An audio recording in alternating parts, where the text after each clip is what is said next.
성경을 읽다 보면 우리에게 전혀 생각지도 못하고 예기치도 못했던 진리들을 성경에서 또 발견할 때가 있는 것을 보게 됩니다.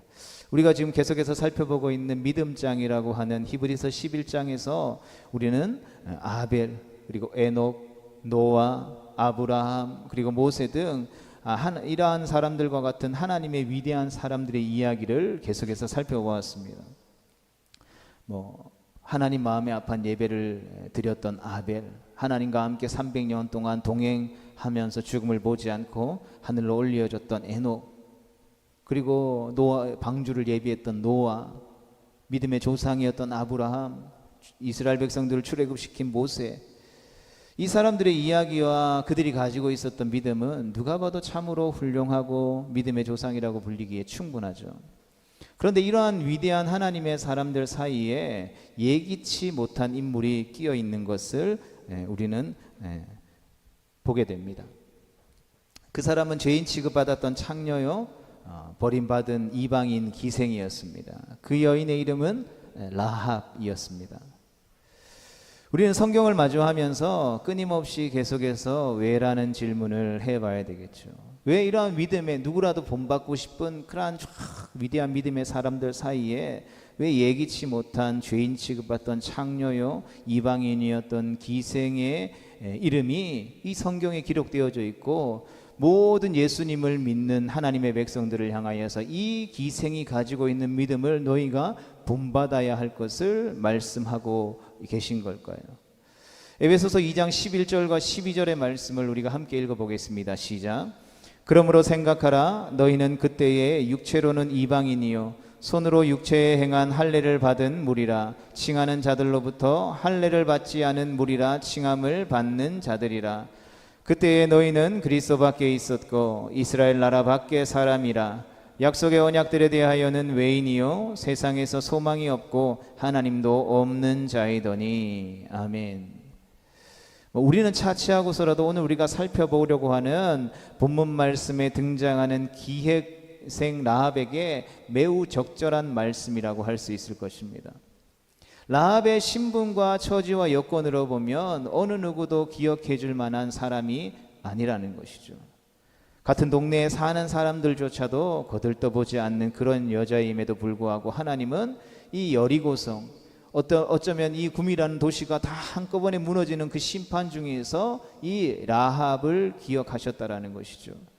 그리고 세상으로 보면 절망 가운데 있었던 이 여인을 소망의 여인으로 만드시고 나중에는 예수님의 족보에 등장하는 놀라운 믿음의 선진이 되게 하셨다라는 것이죠. 기생 라합이 그렇다면 어떻게 이렇게 믿음의 사람들과 함께 어깨를 나란히 함으로써 모든 하나님을 믿는 백성들에게 모범이 되는 이 믿음장에 그의 이야기들을 한 줄 기록할 수 있게 되었을까요? 이에 대해 성경이 보여준 것은 두 가지 측면인데, 이 두 가지 측면에 대해서 우리가 함께 살펴보기를 원합니다. 첫 번째로는 하나님의 측면이고 두 번째는 인간의 측면입니다. 먼저 하나님의 측면에서 함께 살펴보기를 원합니다. 기생 라합이 믿음의 조상이 될 수 있었던 것은 첫 번째로 하나님의 절대적인 은혜 때문이었다라는 것이죠. 앞에서도 말씀드렸던 것처럼 이 기생 라합에 대한 이야기는 보통적으로 평범한 삶을 살아가는 우리에게 있어서는 예기치 못한 인물의 등장인 것이죠. 그러하기에 절대적인 하나님의 은혜가 아니라면 설명할 길이 없는 이야기의 내용이라는 것입니다. 여러분, 기생 라합은 어떤 여자입니까? 성경에 보면 기생이라고 했는데 이는 오늘날 우리로 표현으로 조금 더 구체적으로 하면 창녀라는 뜻이죠.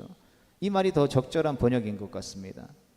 시대를 거슬러서 가장 천대받는 계층이었고 사람으로서는 가장 밑바닥에 던져진 직업을 가진 여인 중에 하나였다라는 것이죠. 그것뿐만 아니라 이 라합이라는 여인은 선택받지 못한 이방인이었습니다. 그리고 하나님을 섬기는 백성이 아니라 하나님을 대적하여 일어나는 우상을 숭배하는 아모리 족속의 계열이었다라는 것이죠. 그러나 이러한 여인이 여리고성이 무너질 때에 그 수많은 사람들 가운데에 홀로 구원받았다라는 것입니다. 여러분, 어떻게 가능했을까요? 보면 어떻게 가능할까? 우리 수요일 날 우리 친구들하고 말씀을 공부하면서 끊임없이 우리가 말씀을 대하면서 질문하는 게 있죠. 왜? 어떻게? 그리고 우리가 하나님의 말씀을 읽으면서 그 말씀이 주는 예기치 못한 당황스러운 이 상황 속에서 우리가 하나님 앞에 질문하지 않으면 결코 우리는 그 뜻을, 진정한 뜻을 깨닫지 못하고 그냥 흘려보낼 뿐이라는 것이죠. 어떻게 가능했을까? 질문해보고 고민해보고 생각해보면 생각해볼수록 하나님의 은혜가 아니고서는 불가능한 일이라는 것을 우리는 깨닫게 되는 것이죠. 여러분, 그렇다면 이 불가능을 가능케 한 은혜란 무엇입니까? 값없이 주어진 혜택이죠. 여러분, 성경은 구원을 향하여서 하나님의 선물이라고 표현합니다. 이 여인이 하나님의 은혜와 축복을 받기 위한 것은 아무리 생각해봐도 없다라는 것이죠. 여러분, 이것이 은혜인 것입니다. 여러분, 저와 여러분들이 구원을 받기 위해서 한 것이 있습니까? 없죠. 전적인 하나님의 은혜로 아니면은 설명할 길이 없는 것입니다. 여러분, 구원받을 자격이 있기 때문에 구원받은 사람은 온 인류 가운데에, 지나온 인류에서도, 우리가 살아가는 이 세대에서도, 앞으로 오는 모든 세대 가운데에서도 단 한 사람도 자격이 있어서 구원받을 수 있는 사람은 없다라는 것을 우리는 반드시 기억해야 하는 것이죠. 그래서 사도 바울은 고린도전서 15장 10절에서 이렇게 고백합니다. 같이 봅니다. 그러나 내가 나 된 것은 하나님의 은혜로 된 것이니 내게 주신 그의 은혜가 헛되지 아니하여 내가 모든 사도보다 더 많이 수고하였으나 내가 한 것이 아니요 오직 나와 함께 하신 하나님의 은혜로라. 아멘. 은혜인 줄 믿으시기를 주님의 이름으로 축복합니다. 그러하기에 여러분, 우리가 예배 자리에 나와서 주님, 우리가 고백할 수 있는 것은 그 은혜를 베풀어 주신 하나님을 향한 감사의 고백뿐인 것이죠. 우리의 삶이 어떠한 형편 가운데, 우리의 삶이 어떠한 처지 가운데 있다 할지라도 우리의 영혼을 구원하셔서 저 천국 본향으로 인도하시는 그 하나님이 우리와 함께 하시기에 우리는 여전히 우리의 상황과 형편에 흔들리지 아니하고 하나님을 향하여서 감사를 고백할 수 있는 것입니다. 또 시편 기자는 시편 116편 12절에서 이렇게 고백합니다. 같이 봅니다. 내게 주신 모든 은혜를 내가 여호와께 무엇으로 보답할까? 아멘. 우리가 예배에 나와서 찬양하고 하나님의 말씀을 듣고 또 그 부르심 받은 은혜 아래에서 부르신 삶의 자리 가운데 어떻게 살아갈까 고민하는 이유가 바로 다 여기에 나와 있는 것이죠. 참으로 감동적인 고백인 것 같습니다. 죄와 허물로 죽었던 우리가 어떻게 이처럼 하나님의 자녀로 부름받아 구원받게 되었는가 하는 감탄의 고백인 것이죠. 성도 여러분, 오늘 이 예배 자리 가운데에서 우리는 다시 한 번 더 우리의 자신을 돌이켜 보게 됩니다. 그리고 하나님의 자녀라고 칭함받을 만한 구석이 있습니까? 하나님을 아빠, 아버지라고 고백하고 부를 수 있는 자격이 있습니까? 여러분, 우리가 한 일이라고는 무엇이 있겠습니까? 없죠. 그래서 성경은 이것을 향하여서 은혜라고 우리에게 고백하고 있는 것이죠. 하나님은 전혀 소망이 없는 사람을 하나님의 절대적인 은혜로 조건 없이 구원해 주셨다라는 것입니다. 우리가 하나님을 택한 것이 아니라 하나님께서 우리를 택하여 주신 것이죠. 그래서 우리가 고백할 때 조심해야 될 고백이 있죠. 내가 교회 나왔어. 여러분, 이 고백은 없는 것입니다. 누가 나오게 한 것입니까? 하나님께서 우리를 교회로 나오게 하신 것이죠. 오늘 내가 교회 가고 싶어. 가고. 교회 가기 싫어. 안 가고. 여러분, 이것은 우리의 결정, 우리의 선택에 있지 않다라는 것입니다. 내가 교회에 나온 것이 아니라 하나님이 오늘 우리의 걸음을 이 교회 가운데로 인도하여 주셨다라는 것이죠. 그러하기에 교회는 우리가 우리의 어떠함으로 세워가는 것이 아니라 하나님이 이 주님의 몸된 교회를 이끄시고 세워가시는 줄 믿습니다. 우리는 그저 하나님이 부르실 때에, 우리를 오게 하셨을 때에 우리가 할 수 있는 순종의 걸음을 옮길 뿐이고 그 부르심에 응답할 뿐이라는 것이죠. 모든 것이 내게 온 것 같고, 모든 것이 내가 기도한 것 같고, 내가 헌금한 것 같고, 내가 봉사하고 충성하고 헌신한 것 같지만 우리가 더 깊은 십자가의 은혜 가운데로 나아간다면 하나님이 우리를 어떻게 구원하셨고 오늘의 우리의 삶 가운데 하나님이 어떻게 인도하셨는가를 우리가 깨닫게 된다면 모든 것이 하나님의 은혜였다라는 것을 우리는 깨달을 수밖에 없다라는 것이죠. 우리가 더 깊은 믿음의 자리로 나아가면 나아갈수록, 우리의 신앙이 더 높은 자리로 나아가면 나아갈수록, 우리가 예수님의 성품을 담아서 예수님께서 그러하셨던 것처럼 가장 낮고 천한 피조물인 인간의 모습으로 성육신하셨던 것처럼 우리 또한 그렇게 낮아짐의 자리로 나아갈 수밖에 없는 이유는 바로 이 모든 것이 하나님의 은혜라는 것을 철저하게 깨닫기 때문인 것입니다. 여러분, 이 은혜를 기억함으로 늘 그 하나님 앞에 감사와 찬송과 존귀와 영광을 올려드리는 거룩하고 복된 하나님의 백성 되어질 수 있게 되기를 주님의 이름으로 축복합니다. 하나님이 기생 라합을 믿음의 사람으로 부르신 두 번째 이유는 하나님의 구원 계획 때문이었습니다. 이것은 이방인이라 하더라도 선택된 백성과 구별하지 않고 똑같이 구원하시는 하나님의 놀라운 계획인 것이죠. 구약의 요나서의 말씀을 우리가 본 적이 있습니다. 이 요나서의 말씀을 보면 하나님께서 이 요나라고 하는 선지자를 부르셔서 하나님을 믿지 않는 요나에게 있어서는 원수인 나라인 니느웨에 가서 그 나라 사람들에게 하나님의 말씀, 오늘날로 치면 즉 복음을 전하라고 명령하시죠.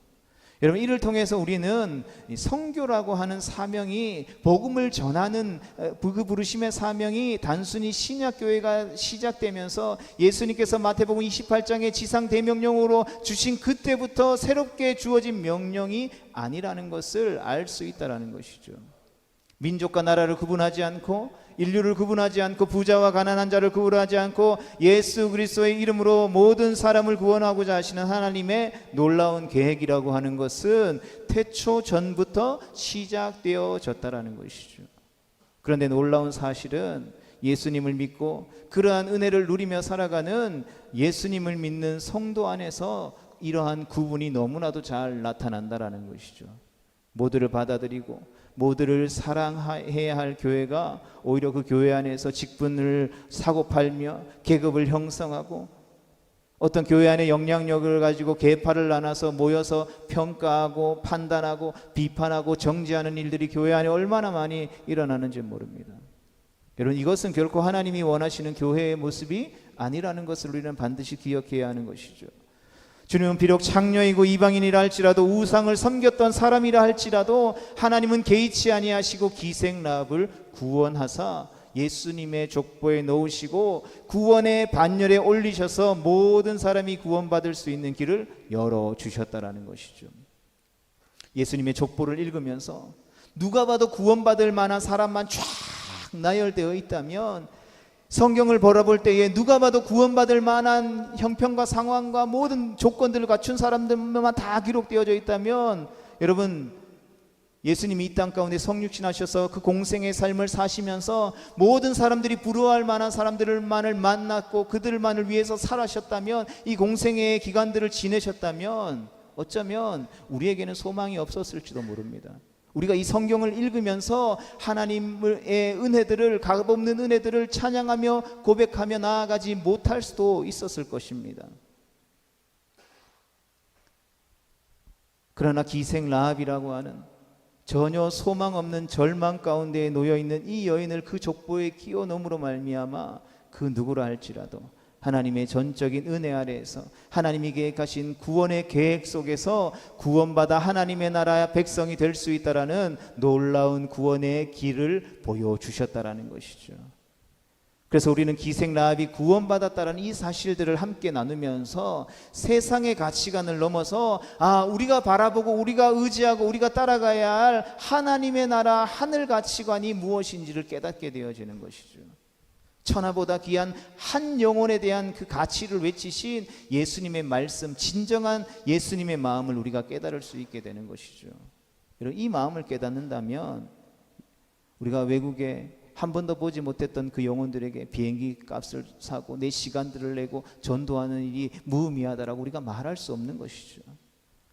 내가 함께 살아가는 이웃 주민들에게 끊임없이 예수님 믿으세요라고 복음 전함에도 불구하고 그들이 돌아오지 않으니까 그것은 무의미한 일이야 라고 함부로 판단하거나 평가할 수 없는 것입니다. 여러분, 하나님께서는 이 한 여인을 구원하시기 위해서 하나님의 엄청난 구원의 행동을 하신 것이죠. 성대로 우리는 늘 숫자에 얽매이지만 성경은 숫자에 결코 얽매이거나 놀아나지 않는다라는 것을 우리는 반드시 기억해야 하는 것이죠. 하나님의 뜻이 백성의 뜻과 우리의 뜻과 다를 수 있다는 것을 우리는 기억해야 합니다.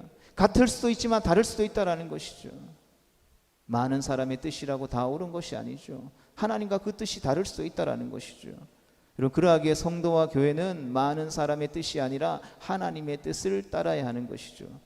세상의 많은 사람들이 이제는 낙태를 합법해야 되고 여성의 인권을 위해서 생명을 버리는 것도 괜찮아 라고 말할 때에 그것이 하나님의 뜻이 아니라는 것을 우리는 성경 말씀을 통해서 발견한다라면 세상의 뜻을 저버리고 하나님의 뜻을 분명하게 따를 수 있어야 하는 것이죠. 여러분, 이처럼 하나님에게 있어 많은 백성보다 이 한 사람이 더 소중했다라는 것이죠. 여러분, 예수님도 이 한 사람의 소중함을 아시고 소중히 여기셨다라는 것을 우리는 이 복음서의 말씀을 통해서 알 수 있게 되죠. 예수님은 전통 유대인들에게 충격을 줄 수 있는 행동을 하신 것입니다. 여러분, 세리들과 창녀들과 사람들이 죄인이라고 말하는 사람들과 가까이 지내셨죠. 사람들이 그 공동체 안에서 쫓아내서 따로 살게 하는 문둥병 환자들과 사람들로부터 버림받았던 귀신 들린 자들과도 예수님은 함께 하셨다라는 것이죠. 성경은 분명하게 예수님께서 그들의 친구가 되어주셨다라고 분명하게 증언하고 있는 것이죠. 그런데 오늘날 교회에 가서 여러분, 이런 사람들이 있는 것을 본 적이 있습니까? 교회가 이런 사람들을 향해서 나아가서 이런 사람들의 친구가 되어주고 이런 사람들에게 예수님이 필요하다라는 사실들을 가르쳐주며 우리에게 있는 것을 조건 없이 예수님이 그러셨던 것처럼 초대교회가 그랬던 것처럼 아낌없이 흘려보내는 교회들을 본 적이 있습니까? 안타깝게도 이 땅에 수많은 교회들이 있지만 그런 교회들을 찾아보기가 쉽지 않은 시대를 우리가 살아가고 있는 것이죠. 오히려 그들이 잘못되었다라고 정죄하고 비난하기 일쑤라는 것이죠. 버려지고 잊혀지고 냄새나는 사람들을 멀리하죠. 그러나 자격지심 많고 열등의식 속에 사로잡혀 있고 자존감이 낮은 이들, 외롭고 병들어 쓸데없는 이들처럼 이들로 취급받는 세상의 사람들을 향해 예수님은 우리가 오히려 찾아가기를 원하신다라고 말씀하고 계시다라는 것이죠. 찾아가서 그들의 친구가 되어주고 우리에게 있는 것을 그들을 위해 기쁜 마음으로 나누어지기를 원하신다라는 것입니다. 성도 여러분, 오늘 본문을 통해서 우리가 살펴보고 있는 이 기생 라합의 구원은 이러한 하나님의 놀랍고 위대하신 구원의 계획을 우리 가운데에 보여주고 있다라는 것이죠. 여러분, 우리가 이 구원의 계획을 통해서 구원받았음을 기억하시기를 축복합니다. 그러하기 이 구원의 계획을 외면하지 않고 이 구원의 계획에 적극적으로 동참하는 하나님의 백성 되어질 수 있기를 주님의 이름으로 축복합니다. 이제 앞에서 우리가 라합에 대한 하나님의 은혜의 측면을 살펴보았다면 이제는 라합의 믿음에 대해서 함께 살펴보기를 원합니다. 하나님의 은혜는 언제나 인간의 믿음과 짝을 이루게 되는 것을 보게 됩니다. 하나님이 아무리 우리 가운데 은혜를 베풀어 주셔도 우리가 믿음으로 응답하지 않으면 그 은혜는 결국 지나갈 수밖에 없는 것이죠.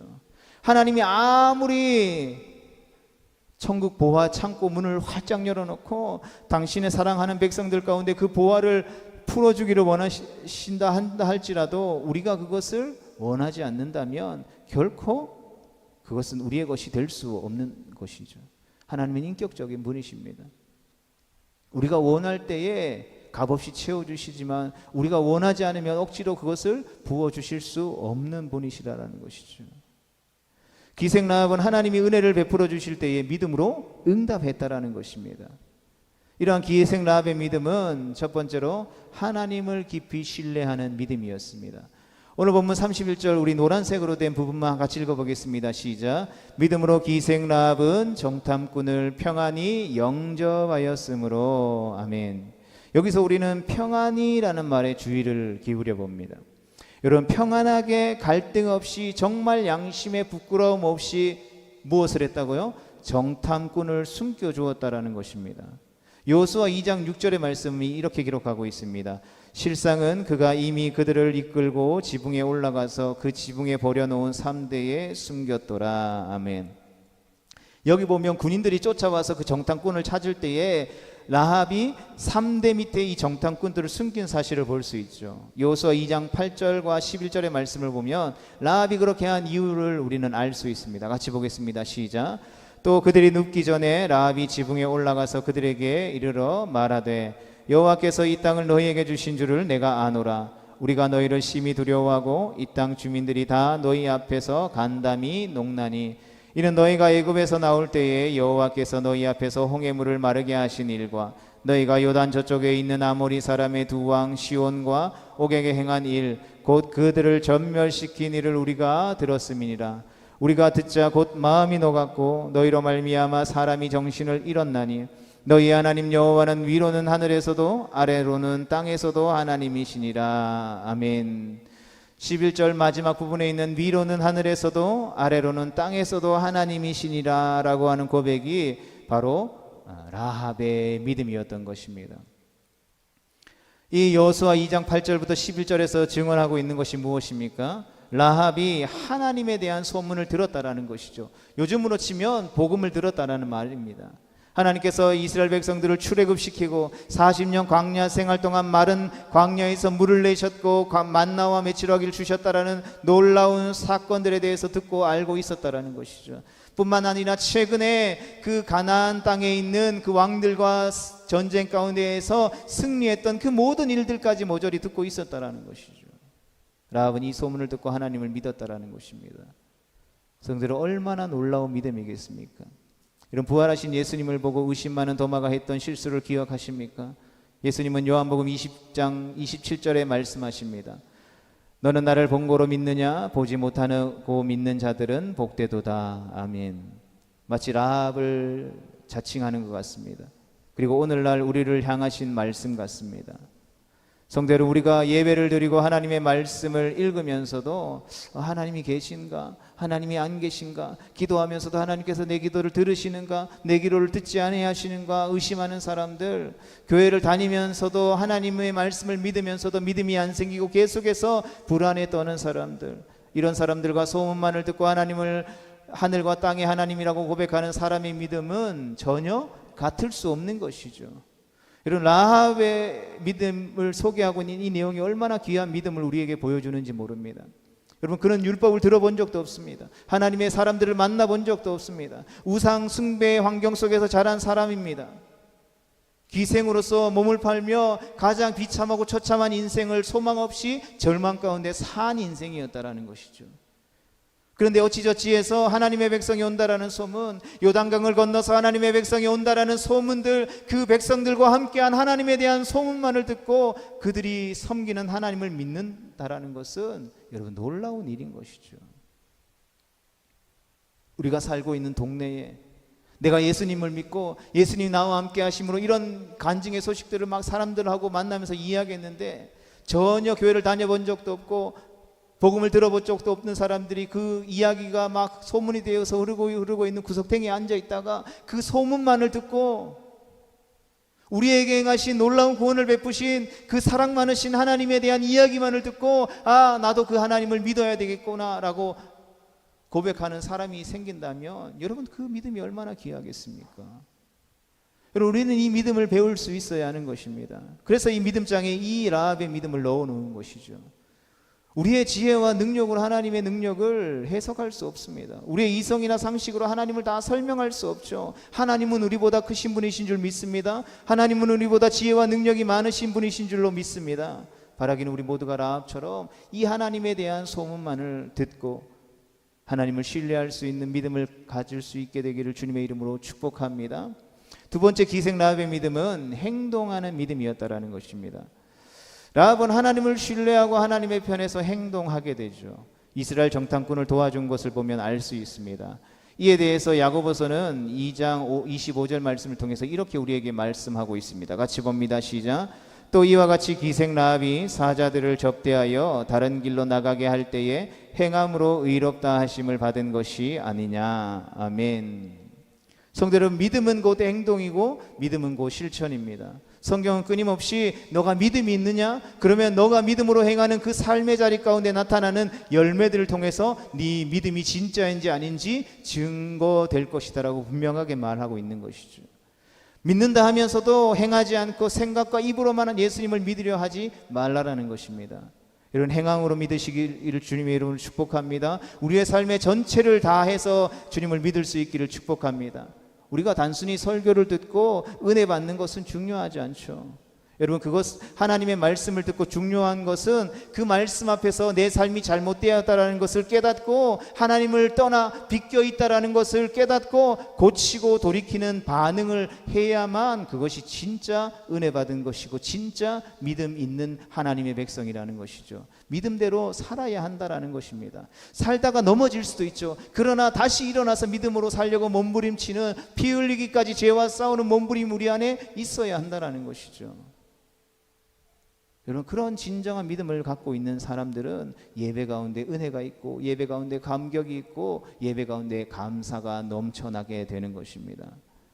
여러분, 우리가 신앙생활을 오래 하면서 자칫 잘못하면 우리의 귀와 머리만 커지고 믿음이 생각 속에서만 빙빙 돌 수 있죠.